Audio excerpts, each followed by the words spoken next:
The most challenging part of my work has been the transition from the forces and actually the type of work. But that said, over the last year, with the support of my team and others, it's actually been quite easy. I was brought to MBDA because MBDA did a lot of presentations in my school. I grew up in the local area, so I was always hearing about it. And when it came time for me to look at universities, I realised I remember having a presentation about them. Might as well Google it, and it seemed like a no-brainer. The work we do is very important because it's related to global security, national security, as well as defence, and that's the reason I enjoy it. You know, for the experienced hires that are coming in, if you want stable, interesting work, there's lots to be said for coming to work here. I joined MBDA 10 years ago. One of the key attraction points for me was the fact that MBDA was very people orientated, as a company and still is. Puts its people first in terms of development and looking after people. It feels much more purposeful. There's a real, this application is going to go and it's going to do something. It's going to sort of contribute to a global or national security, and it feels like something with a purpose.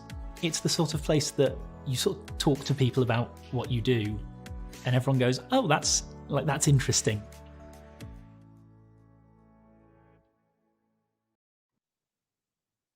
Hello everyone, good afternoon. Welcome back to our third episode now of our virtual events that are held by Meet and Engage with us, MBDA. So today I am joined by three wonderful advocates for jobs around MBDA that are not actually engineering based. First of all, my name is Elsie. I have hosted the other two sessions and I am with you today. I currently work in HR as an early careers recruitment advisor, so actually perfectly fit into that category of working not in engineering. But first of all, if you don't know much about MBDA, if you don't know who we are, do not worry at all. Hopefully you'll know by the end of this call. But just for an introduction, we are a leading defence organisation. We operate across the UK and we operate across Europe and the rest of the world too. So we are far-reaching. Now, while engineering and technology roles account for about 60% of our workforce, obviously, we cannot run and be successful as a business without the numerous teams that support the rest of the business. And some of these people that are here with us today support those areas that are not engineering based. So teams like finance and HR, procurement and security, things that you may not have considered. There's a role at MBDA for everyone, for sure. So as I've mentioned, I'm joined by a brilliant panel today. So we've got Stephen on the call, we've got Tom, and we've also got Amy with us. And they are here to share with you their own experiences of working at MBDA within different support functions. So throughout the session, please engage with us. Pop any questions that you've got into the chat, and hopefully we will have some time throughout the session to answer those for you. So any questions that you've got for the panel, please let us know. And we also want to engage with you. We want to get to know you, our audience, as well. So during the session, there will be some poll questions that pop up. So if you answer those, engage with those, then that would be great to get to know a bit about who is watching our session today. But to get us started, I am going to hand over to our panel to introduce themselves. So firstly, I'm going to come to you, Stephen, and ask, who are you, who is Stephen, and what is your role? Hello, everyone. My name is Stephen Wells. I currently have been working for MBDA for the past 1.5 years now. I also, like Elsie, work within the HR department. I work specifically as a HR advisor within our employee relations team. The major function of the role itself is to act almost as a bit of a liaison between the business, a trade union, and really kind of promote a inclusive and productive workforce. But I'm sure I'll get into that as this goes on. Brilliant, Stephen, thank you. Tom, I'm going to hand that over to you. Exactly the same question. Thanks very much. Good afternoon, everyone. So I'm Tom Page. I've been with MBDA just coming up on 2 years now, and I sit in the UK Special Advisors team, which reports into our UK Managing Director, Chris Allen. So the team provides him with strategic advice both within and outside of the business, and in my role I look after all things Anglo-French, our centres of excellence and defence partnerships in the UK. Brilliant. And last but not least, Amy. Who is Amy and what do you do at MBDA? Thanks, Elsie. So hi, everyone. I am Amy Candler and I am a HR advisor in the Early Careers Development team. I have been with MBDA for about 3.5 years now. Started with the wider L&D team and then moved into the early careers. And my main role and responsibility is that I help support the continuous development of graduates and apprentices throughout the business. Thank you so much. So we're going to get straight into the questions. We've only got an hour or just under an hour now, so I'm going to head straight into those and just ask a bit more about your current role. So I know you've given us a quick overview there, but I'm going to go round the three of you and just ask for some more detail of what you actually do and how you support the business. So Stephen, I'm going to come to you first. Thank you very much, Elsie. So to provide a succinct overview of my role and responsibilities, I'd say that the primary focus of my role is actually to support the business via nurturing a productive and inclusive workplace for all employees to ultimately be a part of. So structurally, I'm not sure if you're aware, but HR within MBDA have multiple centres of excellence, so that can very much range from our resourcing team through to our early careers team, through to international assignments, and also like myself within employee relations. And as I mentioned, my role itself focuses very much so within that employee relations side. So with those that may not be familiar with employee relations, it's very focused and quite a niche element of human resources. It very much focuses on the likes of procedural development and policy development, taking into account the likes of employment legislation, making sure that that's fit for purpose for MBDA. But it also acts as a key element to navigating and supporting that trade union and business relationship as well. So within the role itself, we very much look to try and embed change and look at what's fit for purpose for MBDA, but also what is fit for purpose for the future of MBDA as well. We take the prime example of the likes of COVID-19 has very much changed the dynamics of how we look at work today. I wouldn't say that was something that anybody really anticipated, but has, as we've all experienced, I'm sure, seen a drastic change to how we have our meetings, which is evident even as we are right here this second. But that's just a little bit more about me, a little bit more about my role, and obviously the team as well. Brilliant. Thanks, Stephen. I'm going to come straight to you, Tom, if that's all right. So the same question to you. So what is your role? How long have you got? As I mentioned, the UK Special Advisors team supports our UK MD, Chris Allen, and within that I cover all things Anglo-French. So as many people on here will know, MBDA's got a very strong presence in both the UK and France, as well as elsewhere in Europe. And we're arguably a key component of the Lancaster House Agreement between the UK and France, where they've agreed to collaborate on complex weapons, amongst other things. As part of that, MBDA set up 8 centres of excellence in the business, 4 in the UK and 4 in France, which focus on different elements of missile design and manufacture and development, and basically ensure that there's kind of reliance between the UK and France on each other, on each side of the business, to foster cooperation and interdependence.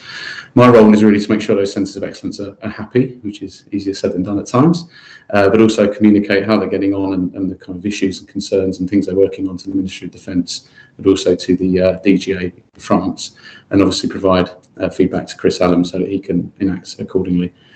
The other half of my role is on defence partnerships, which is a UK-focused area, so dealing with our cross-national, cross-industry bodies such as the UK Defence Solutions Centre, where MBDA is a member, and also our trade association, ADS, where again MBDA is a member, and I sit on the Defence Sector Board. So quite an interesting and varied role, one that I've not been too experienced in the past. My background's been more on the political side of things, so this has been a real good opportunity to see how a business like MBDA operates, the different challenges it faces and the different opportunities that it's going after as well. And yeah, the 2 years so far have flown by. I really enjoyed it. Brilliant. Thanks, Tom. That only took you about 2 minutes, so well done. I'm working on holding it down. And Amy, I'm going to come to you, please. Cool. So, as I mentioned earlier, in terms of my role and responsibility, the main chunk of it is that I focus on the development of the graduates and the apprentices in the business. However, along with my other 2 colleagues, our role has a triple hat approach. So that is one component. The other is that we are a line manager to the apprentices, and the other is that we are also that HR advisor contact for the apprentices. So there's quite a lot of multiple spinning plates in what we do. As part of my role, I have the opportunity to obviously see the development and the growth of our early careers community, but I also get to contribute to the things that help them with that continuous development. So, for example, we have a multitude of workshops which are tailor-made, and they are specifically designed to support and guide our early careers at the beginning of their career. In addition to that, as I mentioned, they also have the opportunity to utilise us as a HR support. So heaven forbid, if they do have any concerns, that is what we're here for. And when it comes to that engagement piece with our educational providers, we are the forefront, we are the point of contact. So we make sure that they are also delivering what they promise to deliver, and that the education side for those apprentices in particular is one that's well structured, well supported, and that essentially they get exactly the right experience, because that's what we aim for. Wow, so despite all 4 of us not being in engineering, we've got pretty big jobs on our hands, haven't we, really? So brilliant. Thanks for introducing your roles a bit more. Amy, I'm going to stick with you and come to you with the next question and say, what decisions and career path led to you actually joining MBDA? So how did you end up here? I'll try and cut this story as short as possible, but essentially I had what we call a bit of a squiggly career path. So I didn't start in HR. I actually started as a visual merchandising manager for a rather large supermarket clothing brand, who I won't name drop. And I did visual merchandising for years. I went straight from college into a floor job, an area job, and then a managerial job. And I will say fortunate, because it's led me to where I am today. But I was made redundant, and it gave me the opportunity to really reevaluate what I wanted to do with my career. Where did I want to be? What did I want to do? And I thought, actually, I want to help people. I want to see people develop, grow. I want to support them. And that isn't something that is often related in retail. So I got a maternity cover in a construction company within the L&D team. I was there for a couple of years. And then I saw the opportunity to join MBDA through a external recruiter.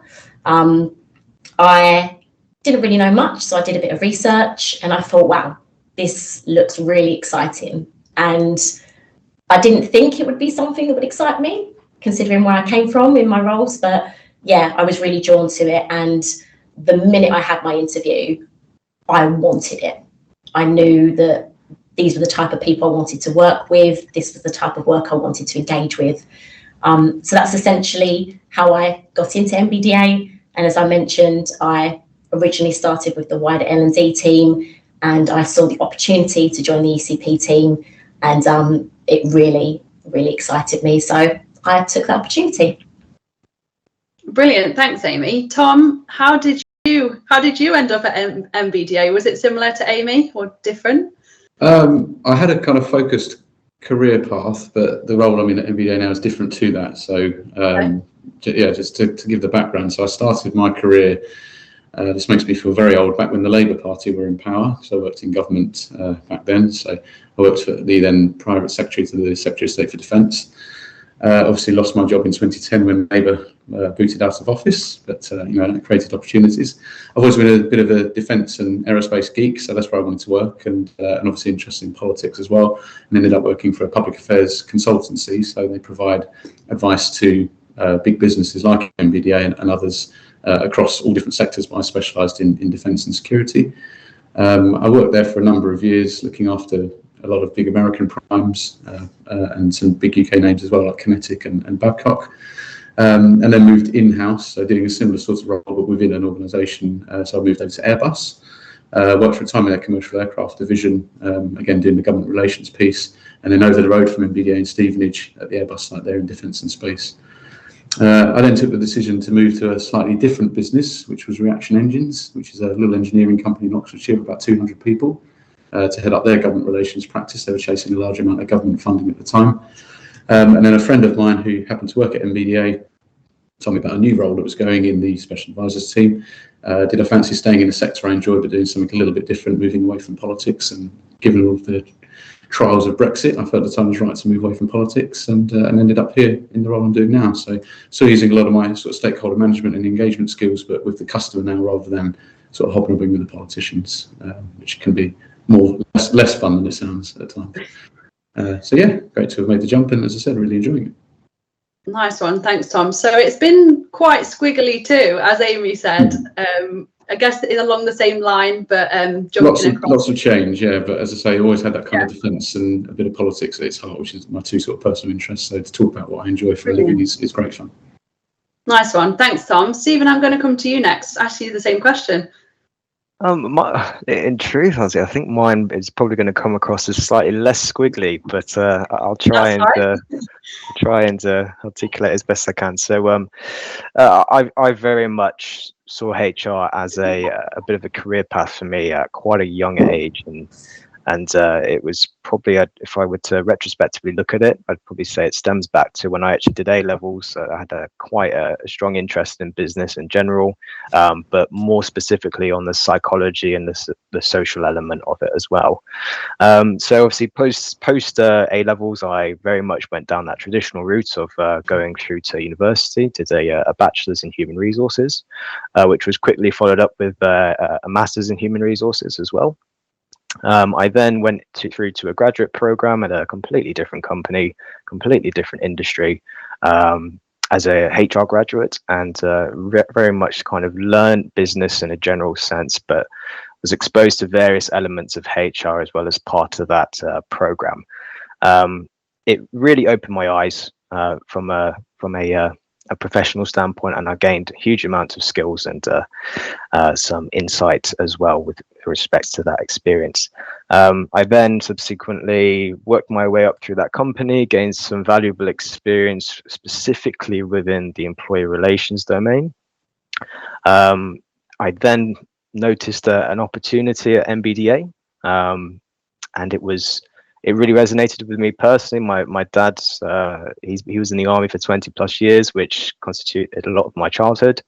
So that very much resonated with me on a personal level, and I very much took that jump, reached out to the recruiter, had the initial conversation, and just like Amy mentioned, I was quite hooked from that point, to be honest. And a couple of interviews later, I was offered the job, and I have not looked back since. Brilliant. Thanks, Stephen. That's good to know. Everyone is happy as well. That's really good to know.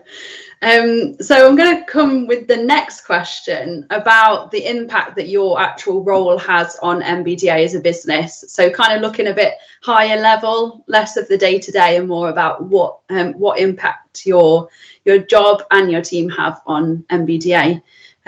So Amy, if I can come to you first, that would be brilliant. Yeah, of course. Thanks, Elsie. So for the early careers population, we make up 8% of the UK MBDA workforce.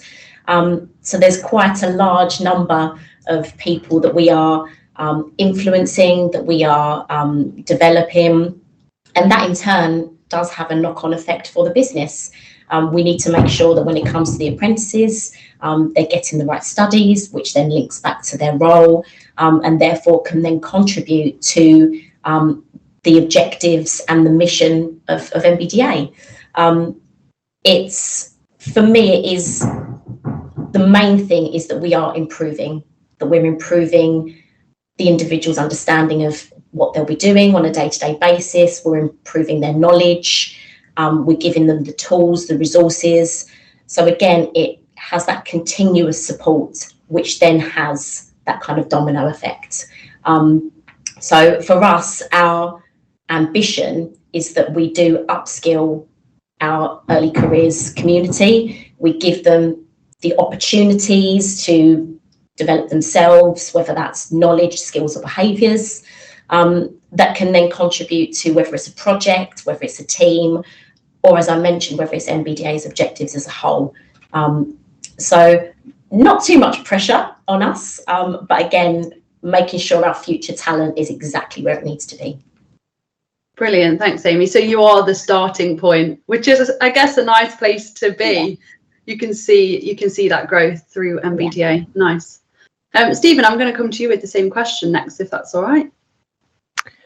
Yes, so I think within my role and within the wider employee relations team role, function, shall we say, I think one of the big elements that we're fortunate to have is we get a lot of touch point throughout a lot of the business. So a lot of what we do is, obviously, as I mentioned before, liaising with the likes of our trade union colleagues, our people managers, our client facing colleagues, which for those of you that are not familiar with the term, probably similar to a business partner, HR business partner point of view.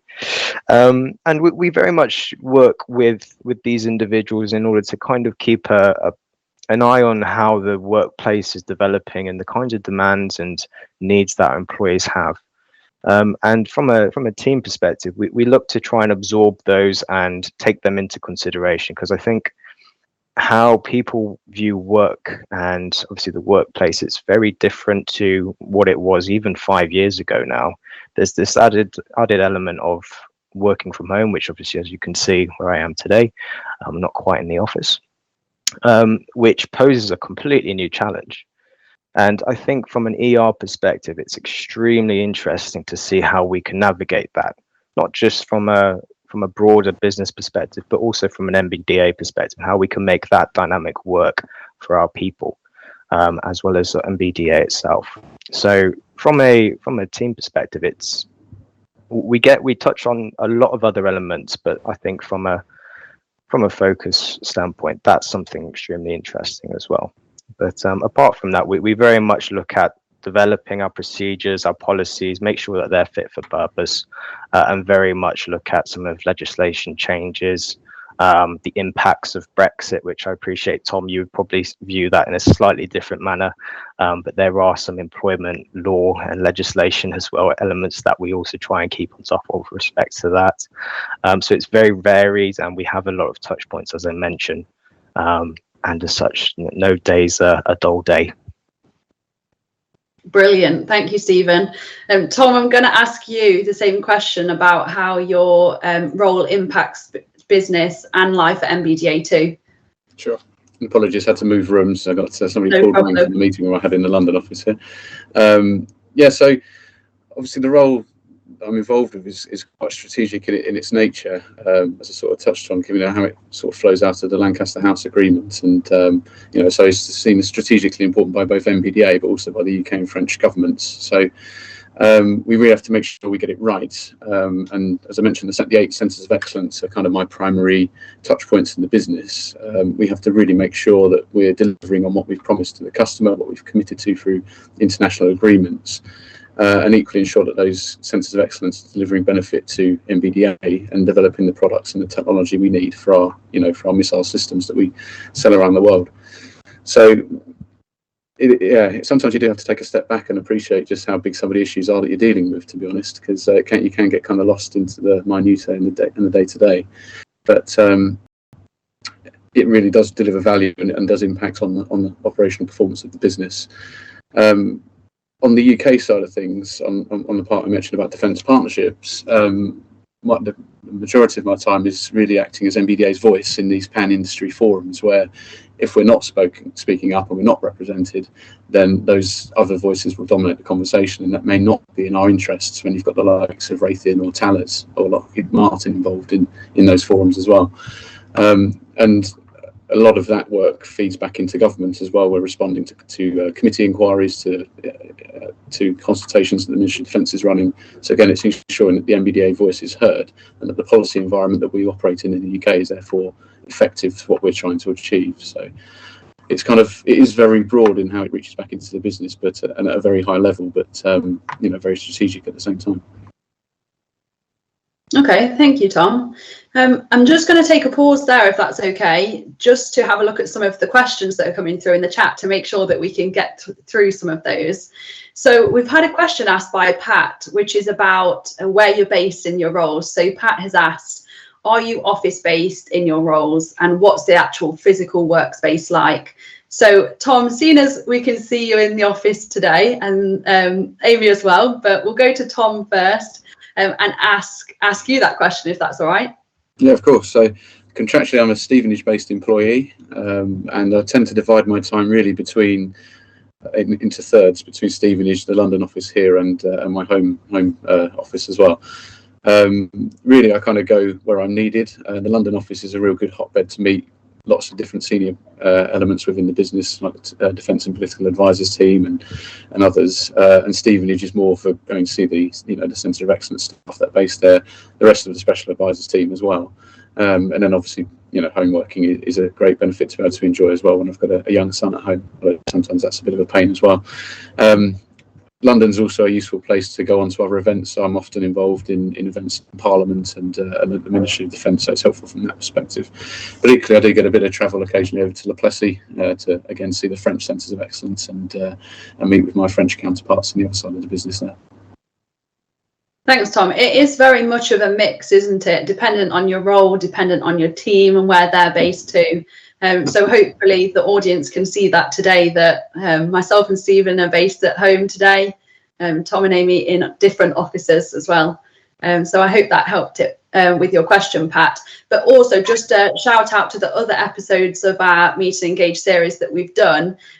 Some of our other panelists have gone into a lot of detail about where they work, how they work as well. So do go ahead and watch those too if you want some more information on our dynamic working, as we call it at MBDA. And Amy, I'm going to come to you with a question as well. So it's from Carly, and she's asked, which benefits do you think are best at MBDA, and do you actually have a particular favourite? Oh, I do, but it's probably going to sound biased because it is based on similar to my role. But we have tons of benefits. So we even have a benefits portal where you can get discount off of various retailers. We have sports and social clubs. We can join the gym. There's the opportunity for for pay increases based on your performance. But for me, and again, this is where the bias element comes in, it is that learning opportunity. So for example, I am considered a wider employee. I may work in the early careers team, but I'm definitely not an early careers employee. And I have recently finished an apprenticeship.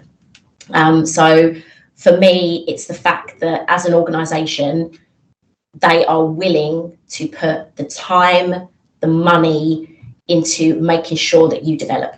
And it's very rare. I've never worked for a company that actually has that process, that thought of really considering what will our employee benefit from, not just what will our company benefit from. So it's the fact that they are taking into account exactly what does that person need and how can we help them grow.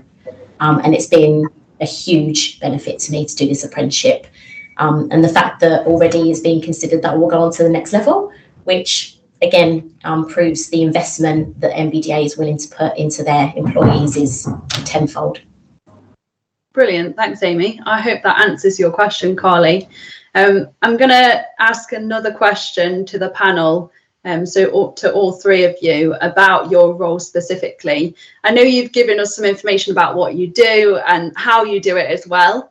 But what do you personally find most interesting about your individual roles? Can you even tell us one thing that you find most interesting? But if you can, what do you find most interesting and why? So Stephen, I'm going to come to you first. Oh, big question.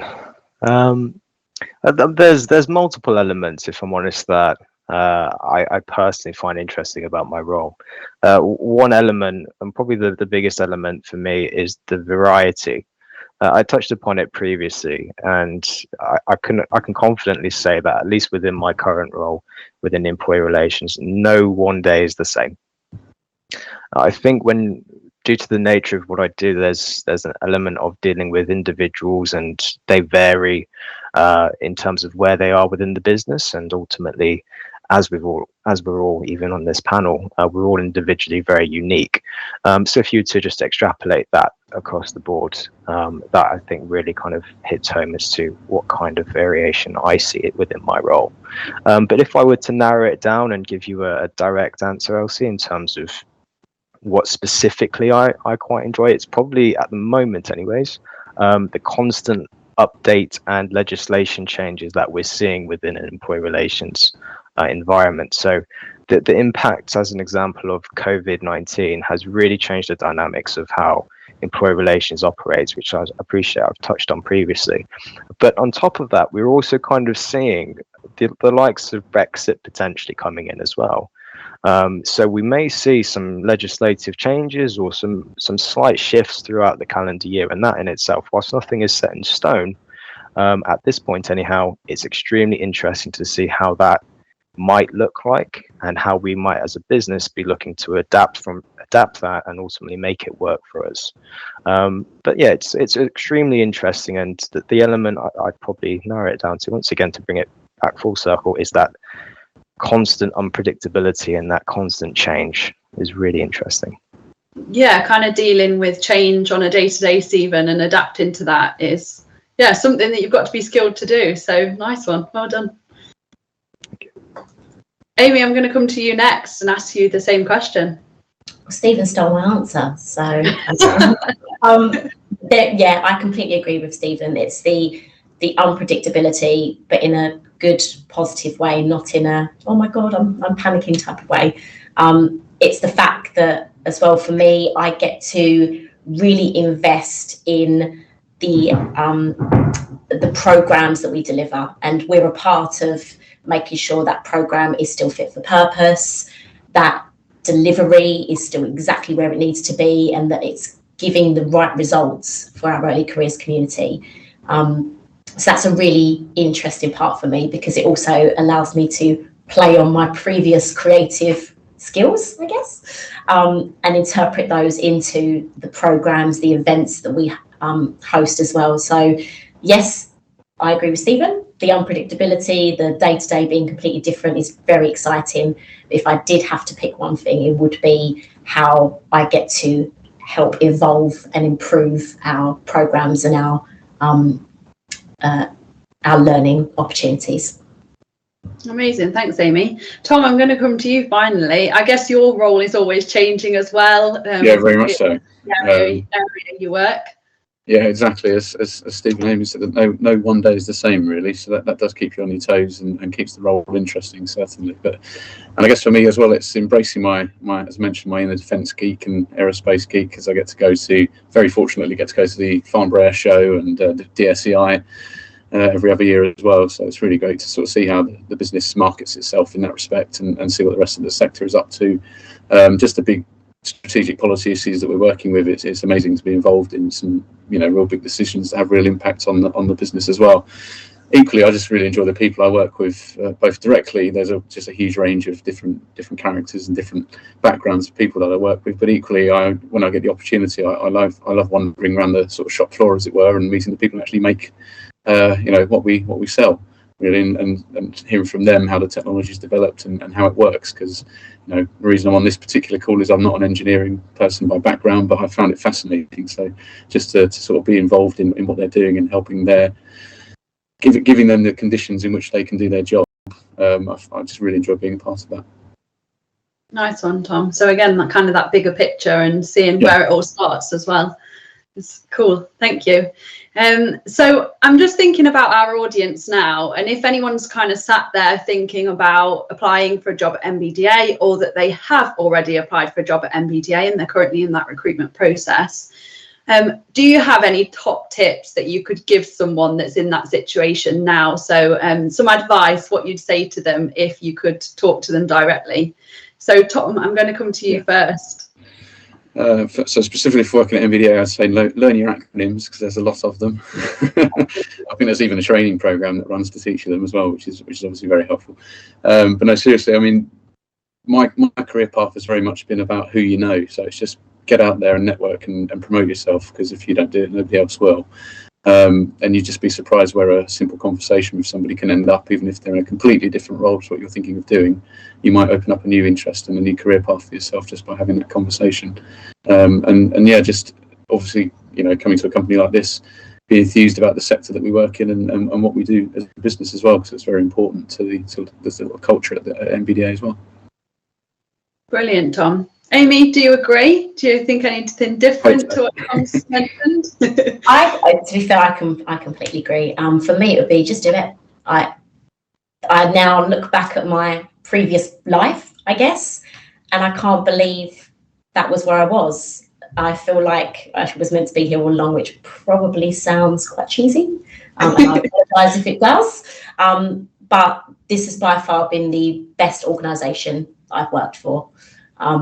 They really care about their employees, and it's very apparent they do. So if you are thinking of applying, then definitely go for it, because it could change your life for the better.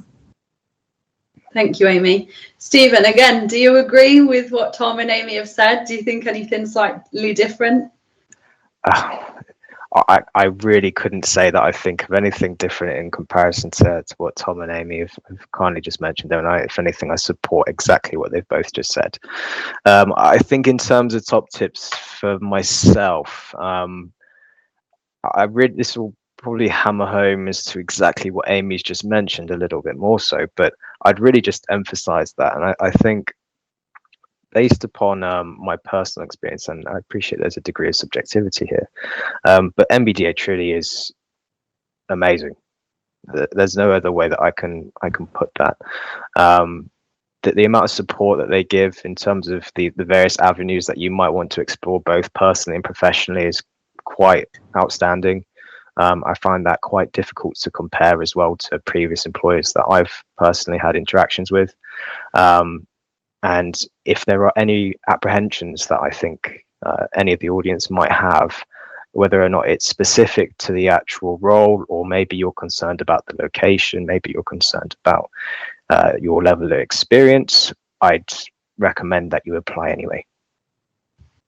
The reality is, I think MBDA give people the opportunity, and they very much look at the strengths and the weaknesses of people and the potential limitations that they perceive of themselves, and very much look to work with that rather than look at it as almost, for the lack of a better term, and apologies for this, but view it as an excuse, because it's not used as that. It's very much being self-aware, and MBDA always, I think, tries to help people shine in that respect and ultimately overcome those personally perceived limitations. Brilliant. Thank you, Stephen. Thank you to the three of you as well for being honest, but there were some great adjectives flying around there. So I'm going to make a note of all of those, because it's brilliant to hear. So thank you so far for answering all the questions that I've asked. If any of the audience that are listening right now have any questions at all, please feel free to pop them in the chat. We've had some more that have come through in the meantime, but if you do have anything else, just pop them in the chat and hopefully we'll get to answer those. So I'm going to head across to the audience again, because Ashley has asked a great question that was covered in our previous sessions as well. However, I'm going to ask Amy, if you don't mind answering this one, about the culture at MBDA. So Ashley asked, can you explain what the culture is like at MBDA? Oh, more than happy to. So as I previously mentioned, they really care about their employees. It's a very inclusive and diverse work culture, and for some businesses that might be just a tick in the box. However, for MBDA, it is part and parcel of who they are and what they deliver. It's always genuine, always authentic. There have been no times where I have felt that I can't bring my true authentic self to work, which is probably quite apparent by my bright red hair. So for me, it's been by far, and usually for a large organisation that could be considered corporate, it's probably not as familiar. But for MBDA, that friendly, welcome atmosphere is everywhere. It's not within a particular team, it's not within a particular department. You will encounter so many individuals that just want to help you, especially if you're new to the business. And as Tom mentioned, one of the things they love to help you with is the acronyms. So you never feel that you are out of place. You never feel that you are, alone. It may be your team directly, or it may just be someone that you meet through a training session. You will build your network and you will feel like you're a part of something, and it's a good thing to be a part of. Nice one, Amy. Thank you so much. Tom, there's a question that's just come through in the chat that's going to be perfect for you, with your kind of role that I guess there's so many different defence companies that you could consider. So what made MBDA specifically stand out to you over those other defence companies? And Drew has asked that question. Okay, well, thanks, Drew. Good question. As Elsie said, there's a lot of choice in the sector to choose a career with as well. I've been fortunate to work for sort of large, as I mentioned, Airbus and small reaction engines companies in the past, and MBDA, I guess size-wise, probably sits nicely in the middle. Airbus is a absolutely massive global company, as I'm sure many of you are aware, and MBDA is a big size in itself, but Airbus is just another league. But what attracted me to MBDA is a number of things. One, it does things in the UK. There's a lot of defence companies that either just have design offices or develop things or bring in stuff from their home countries in the US or elsewhere in Europe, whereas MBDA manufactures a huge amount of stuff in the UK, which I just find personally very interesting. And, as somebody who's a proud Brit, it's nice to know that we make stuff here. So for me, that was a crucial driver. The other element is just the reach of the company. We are a global leader in what we do, and the European market leader for certain. So to be at the sort of pinnacle of the sector is great, and there's a lot of pride in that. The European footprint of the business is also extremely interesting if you're interested in stuff beyond purely the UK. So I mentioned my role is predominantly Anglo-French, but there's opportunities in Germany and Spain and Italy as well, and even our small footprint in the US. And lastly, it's just the opportunity that a business of this size and of this reach offers, and the way that MBDA sets up its sort of career development. You really can come into the business and do one thing, and after a few years, with the right skills and the right attitude, move over to a completely different role within the organisation. So really the opportunities once you're in are kind of endless, and the company has the size and, as I say, the footprint to cater for that. So yeah, it's a really kind of unique business in that respect, I'd say. Okay, interesting. And it's quite interesting that a lot of people that you would speak to on a day-to-day might not know MBDA. They might not have heard our name, but hopefully these kind of sessions will get our name out there, so people do kind of think of us as a business to join if they want to get into any kind of role, HR, anything like that. So yeah, it's good to hear, Tom. Absolutely. Amy, I'm going to come to you again, actually, and ask a question from David, because it's more early careers focused.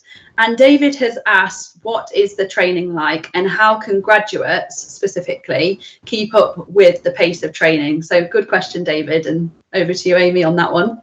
Yeah, that is a really good question. So it's right up my street. So in terms of the training that we offer, it is very scheduled. We like to keep it at a reoccurring and continuous pace, but not to the point where it becomes a chore, where it becomes overwhelming. So, for example, for the graduates, as I mentioned, they also get the opportunity to attend the workshops that are bespoke to the early careers. One of them being Gen Healthy Minds, which focuses on mental health and wellbeing, and the other being a residential. So they get the opportunity to get involved in a project that works with charities. So again, it's focusing on those skills that may not be technically related. However, they are well paced out. So they would do a lot of the smaller elements that might be a day's worth of training or a few hours here and there in their first year. And then for graduates who are 2 years on scheme, it will then be paced out. So they would then go to their next element of training, maybe in the third quarter of the year. the fourth element in the fourth quarter, and so on and so forth. So we just have that aim that we do not want to bombard them with all this knowledge, all of this new information. However, we know that the information is key. So we like to space it out in a way that is manageable. And we also work with the managers of those graduates to ensure that they are aware of the training and that they can also support them in implementing what they've learned throughout their day-to-day. Nice one. Thanks, Amy. I think what you've just said leads really nicely into this next question that James has asked, and it's asking about how people-focused MBDA sounds, which is great that that has come across, because I really do feel like that's true to who we are as a business. So James has asked, MBDA sound very people-focused. Do you have networks or associations to support underrepresented groups? And Stephen, I'm going to pass that question to you, if that's all right. Yeah, thank you very much. Absolutely, we do. And if anything, I think MBDA is really supportive of these various networks and associations that we have internally. And just for some insight for everybody, it really varies. So we have some social networks on our CSN, our corporate social network, that are simply related to the likes of photography. So we have people that are really interested in photography, and we have some other elements which are even more, I think, prevalent in today's society, like the neurodiversity element as well. So we have a selection of individuals that may be neurodiverse themselves, or maybe they have family members that are neurodiverse, or maybe they're a strong champion for neurodiversity within business. And it's a really useful network stroke association, however you want to put it, that MBDA really champions, and so much so that obviously there's been actual involvement from MBDA externally as well, which you'll be able to find various sources online. But apart from that, when we talk about underrepresented groups, I mean, it doesn't necessarily end there. There's also the likes of our Mosaic, parents and carers as well. So it's quite varied, and there are multiple groups within the business that very much allow people the platform to have those discussions around those more niche elements. So whether or not it be about minorities, ethnic minorities within MBDA, whether or not it be about new parents or carers, those kinds of things, there's absolutely those platforms for those individuals to have those conversations and start developing their own networks as well. Brilliant, thanks, Stephen. And what you've mentioned about those networks specifically, they're good questions to ask on interview or when you're speaking to people about MBDA before you join, to find out more about the things that we do that you can get involved with that are kind of extra or on the side of your day-to-day jobs. So definitely ask those questions. It looks like we don't have any more questions in the chat. So I'm going to thank the panel so much for being here, and the audience also for your time today, for your time this afternoon. I really do hope that it's been an insightful session for you. So thanks, Tom, Amy and Stephen specifically today for your time. Today's session was unfortunately the last of our current series on Meet and Engage, surrounding our current life at MBDA, but do be rest assured that we will be back in the future for more events. So keep an eye on our website, keep an eye on LinkedIn, because all of our events will be uploaded onto those. And we do also host careers open days at our UK sites. So Bolton, Bristol and Stevenage. We hold physical events that you can come and you can see the site. You can talk to our people as well. So do keep a lookout for those, the dates in the diaries for those. But once again, I want to thank the panel and the audience for being here today. Make sure, like I've said, you have a look at our LinkedIn, you follow us on there, have a look at our Twitter and Facebook too, so that you can keep up to date with our schedule and on our careers site too. So thank you again, panel and our audience, and have a great rest of the afternoon. Thanks very much, and thanks everyone for your questions. Thanks, everyone.